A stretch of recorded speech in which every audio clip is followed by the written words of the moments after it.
Hi students, welcome to PhD jobs and admission. This is Gauri. So इस video में मैं आप सभी के साथ university of Kota PhD entrance test 2023 का जो रिसर्च मेथोडोलॉजी का सब्जेक्ट है वो सिखा रही हूँ। एंड इन टुडेज सेशन हम एग्जैक्टली देखेंगे कि रिसर्च का मतलब क्या होता है by using MCQs. So meaning of research के ऊपर आपको हमेशा पीएचडी एंट्रेंस टेस्ट में काफ़ी सारे क्वेश्चंस पूछे जाते हैं एंड दैट्स वाई इसके रिगार्डिंग जितने भी सारे कॉन्सेप्ट्स हैं वो मैंने इस वीडियो में कवर किए हैं। सो स्टूडेंट्स, आपको ये सारे कॉन्सेप्ट्स समझने के लिए ये वीडियो एंड तक देखना है। Okay, so students, now let us begin with this session. So students, आप सभी को तो पता है कि यूनिवर्सिटी ऑफ कोटा यहाँ पे पीएचडी एंट्रेंस टेस्ट है एंड वो भी 5 अगस्त को है, राइट। एंड इस एंट्रेंस टेस्ट में सभी कैंडिडेट्स को 2 पेपर्स देने हैं, paper 1 and paper 2। So paper 1 is common for everyone, जो कि रिसर्च मेथोडोलॉजी के लिए है, and paper 2 is for concern subject, right. So students, आपको दोनों ही पेपर्स में अच्छे मार्क्स स्कोर करने हैं, तब भी आप पीएचडी एंट्रेंस टेस्ट को क्वालिफाई कर सकते हो। सो दोनों ही पेपर्स में आपको 50% एमसीक्यूज़ ईच पूछे जाते हैं, यानी कि आपको 50% एमसीक्यूज़ ये रिसर्च मेथोडोलॉजी के लिए पूछे जाते हैं एंड 50% एमसीक्यूज़ ये आपको कंसर्न सब्जेक्ट के लिए पूछे जाते हैं। And that's Y research methodology subject में अच्छे मार्क्स स्कोर करके पीएचडी एंट्रेंस टेस्ट को क्वालिफाई करने के लिए हम सभी आपके लिए रिसर्च मेथोडोलॉजी कंप्लीट कोर्स लेकर आए हैं, जिस कोर्स की मदद से सारे candidates university of Kota PhD entrance test 2023 को क्वालिफाई कर ही सकते हैं। सो इस कोर्स में सभी कैंडिडेट्स को full syllabus video lectures provide किए जाते हैं, जिसमें थियरीज एंड एमसीक्यूज़ दोनों के ऊपर भी लेक्चर सीरीज़ अवेलेबल है। सभी को full syllabus notes and mock test provide किए जाते हैं। सो हमारे पास ऐसे 10 मॉक टेस्ट अवेलेबल है and each mock test contains 40 MCQs and that's why सभी के एक्चुअली 400 एमसीक्यूज़ इन्हीं मॉक टेस्ट से कवर हो ही जाते हैं। सो इसमें आपको 1500 से भी ज़्यादा एमसीक्यूज़ का रिवीजन पीडीएफ प्रोवाइड किया जाता है, जिस पीडीएफ की मदद से सारे कैंडिडेट्स सारे टॉपिक्स एक ही पीडीएफ में रिवाइज कर सकते हैं एंड दैट्स वाई गारंटीड उनको 80% एमसीक्यूज़ इसी रिवीजन पीडीएफ से मिलते हैं out of 100% MCQs in the research methodology paper of PhD entrance test. और ये जो सारा स्टडी मटेरियल है ये भी सभी कैंडिडेट्स को हिंदी एंड इंग्लिश इन दोनों ही लैंग्वेजेस में प्रोवाइड किया जाता है। सो स्टूडेंट्स, अगर आपको कंप्लीट कोर्स को परचेस करना है देन कैंडिडेट्स इधर ग्लोबल ऑनलाइन ऐप डाउनलोड कर सकते हैं फ्रॉम द प्ले स्टोर, जिसके लिए मैंने लिंक इस वीडियो के डिस्क्रिप्शन बॉक्स में आप सभी के साथ शेयर की है, या फिर व्हाट्सएप नंबर्स जो मैंने स्क्रीन पर मेंशन किए हैं उनमें से किसी भी व्हाट्सएप नंबर पर जाकर वो व्हाट्सएप थ्रू मुझे कांटेक्ट करके इंक्वायरी कर सकते हैं। देखो, कोर्स की फ़ीस भी बहुत कम है, which is only 699 and income fees में हम सारे कैंडिडेट्स को गारंटीड सिलेक्शन करवा देते हैं कि सारे कैंडिडेट्स गारंटीड रिसर्च मेथोडोलॉजी में अच्छे मार्क्स स्कोर करके पीएचडी एंट्रेंस टेस्ट को क्वालिफाई कर ही लेते हैं। ओके, सो स्क्रीन पर जितने भी सारे यूनिट्स मैंने मेंशन किए हैं इन सारे यूनिट्स के ऊपर हमारे पास video lectures, notes, mock test and revision PDF available है, बिकॉज इन सारे यूनिट्स के ऊपर आपको पीएचडी एंट्रेंस टेस्ट में क्वेश्चंस पूछे जाते हैं। Okay, the term research methodology refers to. Now research methodology इस टर्म का मतलब क्या है? So let us see different options. The methods used in data collection and analysis. Whether ये एक मेथड है जिसका इस्तेमाल हम सभी लोग डेटा कलेक्शन एंड एनालिसिस के लिए करते हैं, या फिर whether the rules for writing a research paper और रिपोर्ट, या फिर रिसर्च मेथोडोलॉजी एक रूल्स है, ओके, जिस रूल्स के साथ हम सभी लोगों को रिसर्च रिपोर्ट एंड पेपर लिखना है, या फिर the specific methods of study and analysis, या फिर रिसर्च मेथोडोलॉजी ये कोई स्पेसिफिक मेथड्स है ऑफ स्टडी एंड एनालिसिस, या फिर the theoretical paradigms for data collection, analysis and interpretation, या फिर ये कोई थियोरिटिकल पैराडिम्स है। पैराडिम्स का मतलब होता है कि योर पर्सपेक्टिव और योर अप्रोच, मतलब ये कोई थियोरिटिकल अप्रोच है, ओके, जिस अप्रोच के साथ हम सभी लोग डेटा को कलेक्ट करते हैं, एनालाइज करते हैं एंड इंटरप्रेट करते हैं। सो स्टूडेंट्स, रिसर्च मेथोडोलॉजी एक होल ब्रांच है, ओके, एंड बेसिकली ये एक टेक्निक भी है, okay, this is the technique जिसका इस्तेमाल हम सभी लोग जो इंफॉर्मेशन होती है हमारे स्टडी में, ओके, उस इंफॉर्मेशन को फाइंड एंड एनालाइज करने के लिए करते हैं।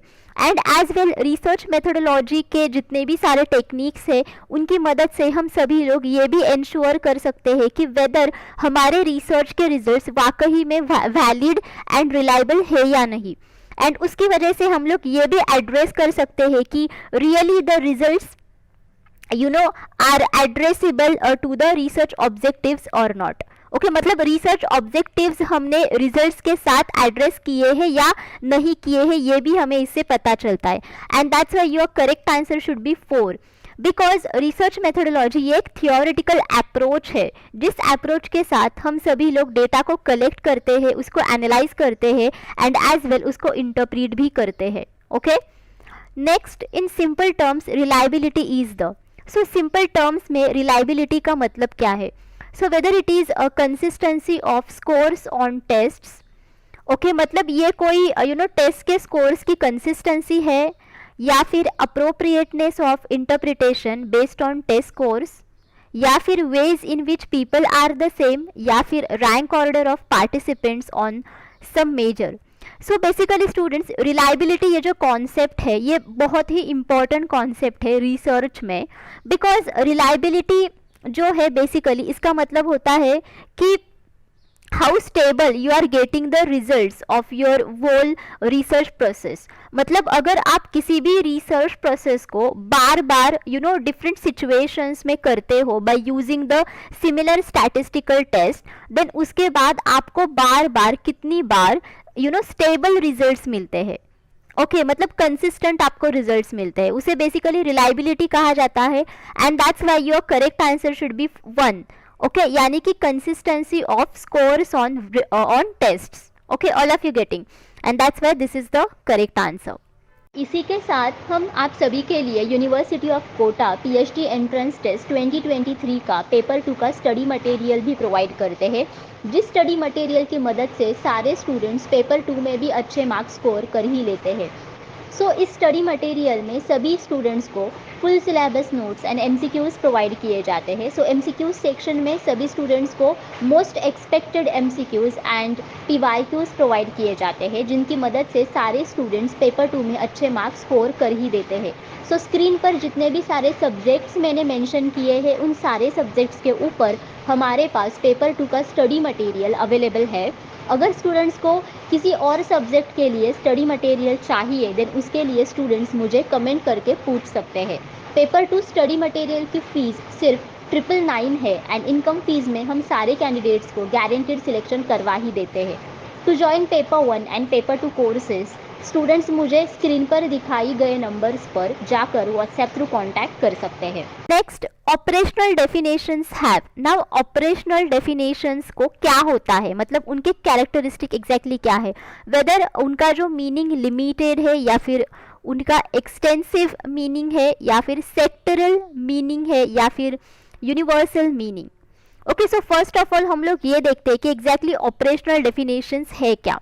Okay, so basically operational definitions ये प्रोसीजर्स होते हैं और ऑपरेशंस होते हैं जिनका इस्तेमाल हम सभी लोग कॉन्सेप्ट या फिर टर्म्स को मेजर या फिर मैनिपुलेट करने के लिए करते हैं।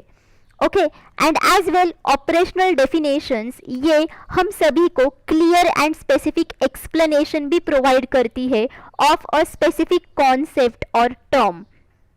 Okay, and that's why operational definitions have extensive meaning, because operational definitions ये हम सभी लोगों को detailed and specific जो explanation होता है of a specific concept वो provide करता है।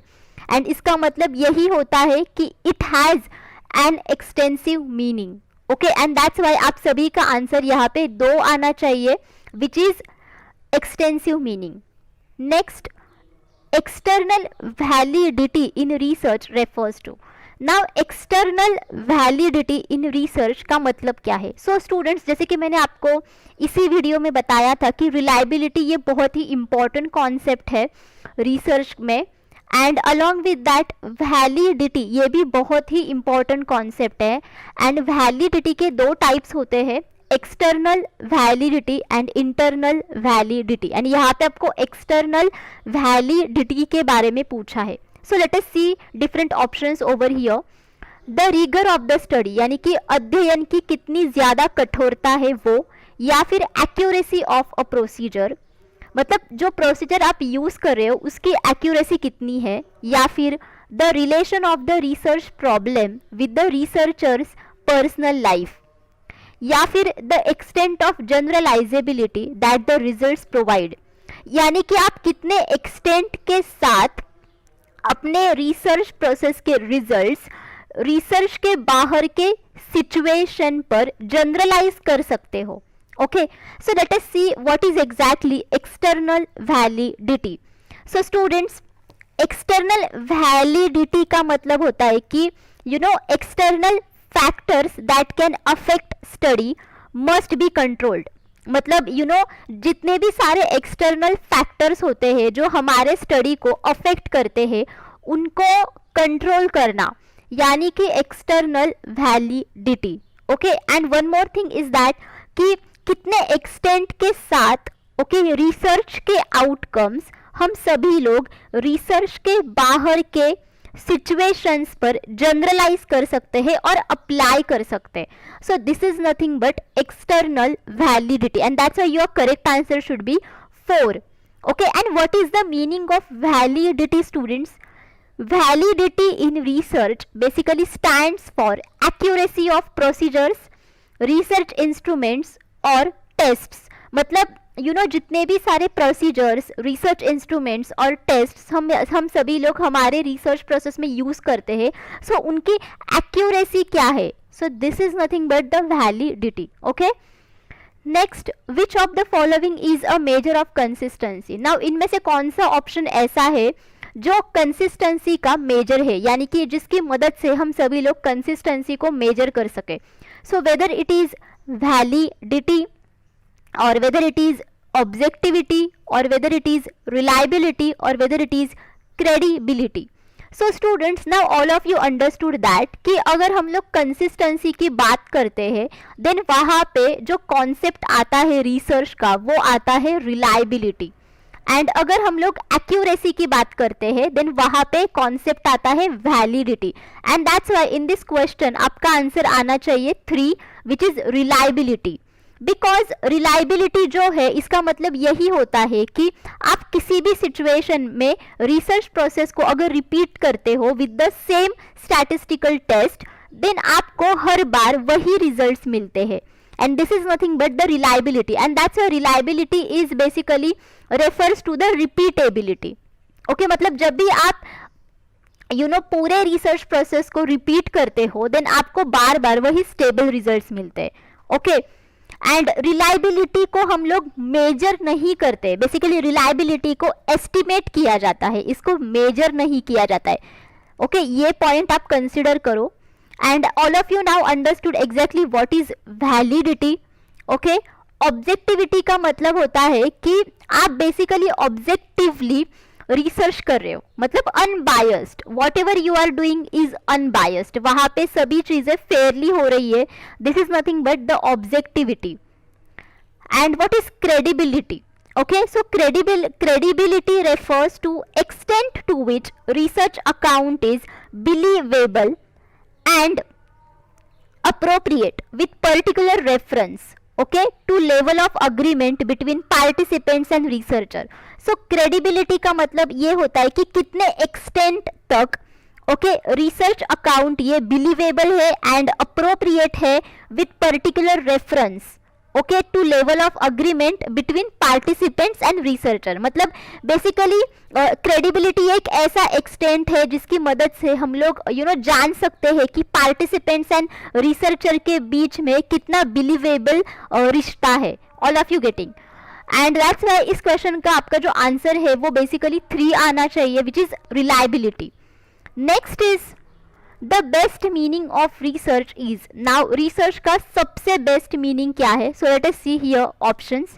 Adoption of scientific method for creation and application of knowledge. So research ये एक ऐसा तरीका है जिसमें हम सभी लोग साइंटिफिक मेथड का इस्तेमाल करके ओके, नॉलेज को क्रिएट कर सकते हैं, एंड एज वेल हम लोग एग्जिस्टिंग नॉलेज को भी यहाँ पे इम्प्रूव कर सकते हैं. Adoption of critical and constructive thinking for solution of problems. So research में हम सभी लोग कंस्ट्रक्टिव एंड क्रिटिकल थिंकिंग का इस्तेमाल करके प्रॉब्लम्स को सॉल्व करते हैं, या फिर यहाँ पे हम लोग जनरलाइजेशंस पर आ पहुँचते हैं बेस्ड ऑन ऑब्जर्व डेटा, या फिर ये कोई सर्च है for universal truths of life. So students, research ये एक बेसिकली सिस्टमैटिक प्रोसीजर होती है जिसमें काफ़ी सारे स्टेप्स होते हैं, एंड जिसकी मदद से हम सभी लोग किसी भी प्रॉब्लम को सॉल्व कर सकते हैं. एंड एज वेल रिसर्च की मदद से हम सभी लोग एग्जिस्टिंग नॉलेज को इम्प्रूव कर सकते हैं, या फिर नए नॉलेज को भी सर्च कर सकते हैं. And that's why your correct answer should be 1, that is adoption of scientific method for creation and application of knowledge. And सबसे इम्पॉर्टेंट पार्ट ये है कि रिसर्च में हम सभी लोग एविडेंस पे ज़्यादा फोकस रहते हैं, एंड हमें यहाँ पे जो प्रूफ चाहिए होता है वो भी प्रॉपर एविडेंस चाहिए होता है, ना कि हमारा thinking power. All of you getting? So जो हमारा थिंकिंग पावर होता है वो भी इम्पॉर्टेंट है, बट उससे भी ज़्यादा एविडेंस यहाँ पे ज़्यादा मैटर करता है, and that's Y second option यहाँ पे एलिमिनेट हो जाता है. And arriving at generalisations based on observe data, ये एक पूरे रिसर्च प्रोसेस का ये एक हिस्सा है, और यू कैन से कि ये एक इंडिविजुअल स्टेप है. Okay, and search for universal truths of life ये कोई रिसर्च नहीं होता है, basically it comes under the spirituality part. Okay, and that's Y आपका जो करेक्ट आंसर है वो यहाँ पे 1 है, which is adoption of scientific method for creation and application of knowledge. Okay, next research is. Now again यहाँ पे आपको रिसर्च के बारे में पूछा है कि रिसर्च एग्जैक्टली है क्या. Whether it is searching again and again, or whether it is finding solution to any problem, or working in a scientific way to search for truth of any problem, or none of the above. So students, जैसे कि मैंने आप सभी को बोला कि research एक systematic procedure है, एंड दैट्स वाई पहला तो ऑप्शन यहाँ पे एलिमिनेट हो जाता है कि searching again and again is not research. And research की मदद से हम सभी लोग किसी भी प्रॉब्लम का जो सोल्यूशन है उसको हम लोग यहाँ पे फाइंड आउट कर सकते हैं, एंड दैट्स वाई आपका जो करेक्ट आंसर है वो सेकेंड है. ओके, एंड थर्ड ऑप्शन भी एलिमिनेट होता है बिकॉज यहाँ पे दिया है कि working in a scientific way, okay, to search for truth of any problem. या अप टू दिस पार्ट ये स्टेटमेंट सही है, working in a scientific way. Okay, but हम लोग हमेशा किसी भी प्रॉब्लम के बारे में जो ट्रूथ है उसको यहाँ पे सर्च नहीं करते. कभी कभार हमें प्रॉब्लम्स के जो सॉल्यूशंस है वो फॉल्स भी मिलते हैं. ओके, रिसर्च आपको गारंटी प्रोवाइड नहीं करता है कि आपको जो सॉल्यूशंस मिलेंगे which will be the truth of any problem. Okay, because research में हम सभी लोग basically evidence, then empirical observation, इन सभी के ऊपर यहाँ पे हम लोग हमेशा विश्वास रखते हैं, बट स्टिल हमेशा हम सभी लोग यहाँ पे ट्रूथ ऑफ एनी प्रॉब्लम को सर्च नहीं करते. बेसिकली यहाँ पे हमारा फोकस यही रहता है कि हम प्रॉब्लम को सॉल्व करें. Okay, and that's why your correct answer should be 2. Next, during research when we avoid speculative and metaphysical approaches and instead concentrate on studying observable facts, it is called. Okay, so during research अगर हम सभी लोग speculative and metaphysical approaches को avoid करते हैं, okay, यानी कि अटलबाजी और आध्यात्मिक दृष्टिकोण को अगर हम लोग अवॉइड करते हैं, एंड इंस्टेड ऑफ दैट अगर हम लोग जो ऑब्जर्वेबल फैक्ट्स है उन पे अगर हम लोग ज़्यादा कॉन्सेंट्रेट करते हैं, देन इस प्रकार के अध्ययन को और इस प्रकार के बेसिकली रिसर्च को क्या कहा जाता है. सो वेदर हम उनको फेमिनिज्म बुलाते हैं, या फिर एथनोमेथोडोलॉजी बुलाते हैं, या फिर कंस्ट्रक्शनिज्म बुलाते हैं, या फिर पॉजिटिविज्म बुलाते हैं. Okay, so student, step by step let us see exactly ये ऑप्शंस है क्या. सो आई विश कि फेमिनिज्म के बारे में आप सभी को पता है, बिकॉज फेमिनिज्म ये एक ऐसा अप्रोच है और ये एक ऐसा यू कैन से कि लॉ है, प्रिंसिपल है, जहाँ पे कहा जाता है कि विमेन को उतने ही इक्वल चांसेस मिलने चाहिए जितने मेन को मिलते हैं. Okay, this is called as the feminism, यानी कि फेमिनिज्म ये इक्वल राइट्स के ऊपर है, मतलब इक्वल राइट्स होने चाहिए सेक्सेस के बीच में. Okay, what is exactly ethnomethodology? So ये एक मेथोडोलॉजी है, ओके, जिसकी मदद हम सभी लोग लेते हैं ताकि हम लोग जान सके कि exactly human being particular society में कैसे बिहेव करते. मतलब यहाँ पे हम लोग बेसिकली सोसाइटी के कल्चर के बारे में स्टडी कर सकते हैं, okay, by using methodology over here. Then what is constructionism? So basically constructionism ये एक लर्निंग थियरी है. Okay, this is a learning theory and it believes that children construct their new knowledge by constructing physical and manipulative materials. So actually constructionism इस चीज पे believe करता है कि children जो है वो उनका जो नया नॉलेज होता है वो फिजिकल एंड मैनिपुलेटिव मटेरियल्स को कंस्ट्रक्ट करने के बाद ही करते हैं. Okay, and now what is positivism? So positivism ये एक अप्रोच है. Okay, what is this approach? So इस अप्रोच में बेसिकली जो ऑब्जर्वेबल फैक्ट्स है उन पे यहाँ पे ज्यादा भरोसा किया जाता है. Okay, and positivism concerned with only the scientific facts. Okay, not the intuitive thinking, और जो चीज हम लोग ऐसे ही थिंक करते हैं और जो सुनी सुनाई बातें होती है उन पे यहाँ पे कोई भी भरोसा नहीं किया जाता है. सो positivism based upon the empirical observation, observable facts, and that's why here your correct answer should be 4. Okay, because positivism relies on the scientific methods, observable facts and empirical observation. Okay, next, one of the main aims of science is, now इनमें से कौन सा science का एक main aim है? So whether it is persuasion, prediction, postdiction, assertion.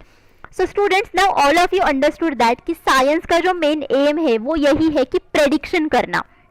Because अगर आप prediction नहीं करोगे देन आप उसको टेस्ट नहीं करोगे, एंड अगर आप उसको टेस्ट नहीं करोगे देन आपको रिजल्ट्स नहीं मिलेंगे, एंड आपको रिजल्ट्स नहीं मिलेंगे तो आप थियरी नहीं बनाओगे. So this is the whole procedure of a science basically, and that's why science का जो मेन एम होता है वो यही होता है कि प्रेडिक्शन करो.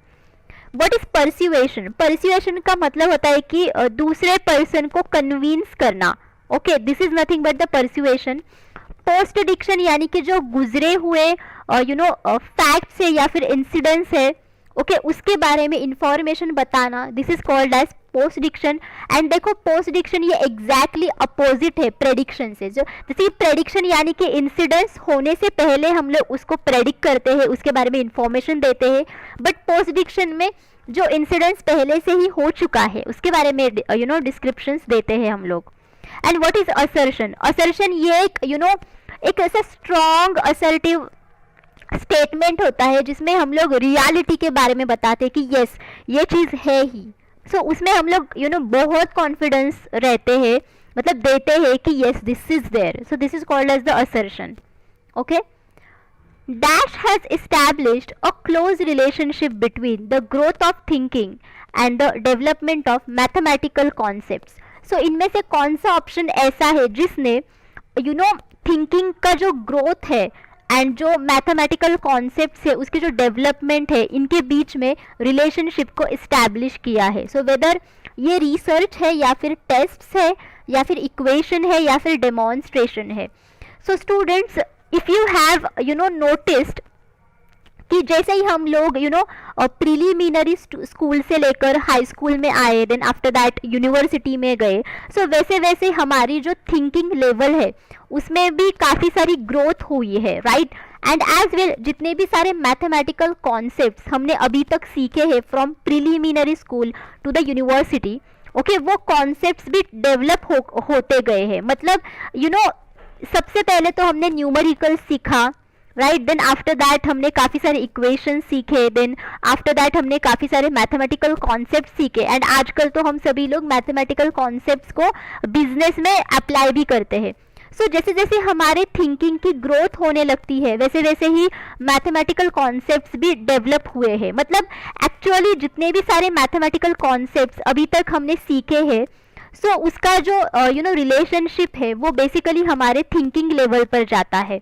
ओके एंड इसका जो रिलेशनशिप है ये बेसिकली रिसर्च ने इस्टेब्लिश किया है and all of we know that, जैसे कि हमने इसी वीडियो में देखा कि रिसर्च की वजह से हम सभी लोग नए नॉलेज को आइडेंटिफाई कर सकते हैं एंड दैट्स नया नॉलेज क्या होता है, नया नॉलेज यही होता है कि देखो कि वेरिएबल्स के बीच में कोई रिलेशनशिप है या नहीं एंड यहाँ पे जो दो वेरिएबल्स है वो है growth of thinking and development of mathematical concepts and that's why इन दोनों ही वेरिएबल्स का रिलेशनशिप है ये बेसिकली रिसर्च ने ही इस्टेब्लिश किया है। ओके सो टेस्ट ये तो मैथमेटिक्स का ही एक पार्ट है, इक्वेशन भी उसका ही एक पार्ट है, डेमोन्स्ट्रेशन यानी कि प्रदर्शन करना ये भी इसका ही एक पार्ट है। Okay so these are the basic सब parts of mathematical concepts, but your correct answer should be 1. So students, thank you for watching this session.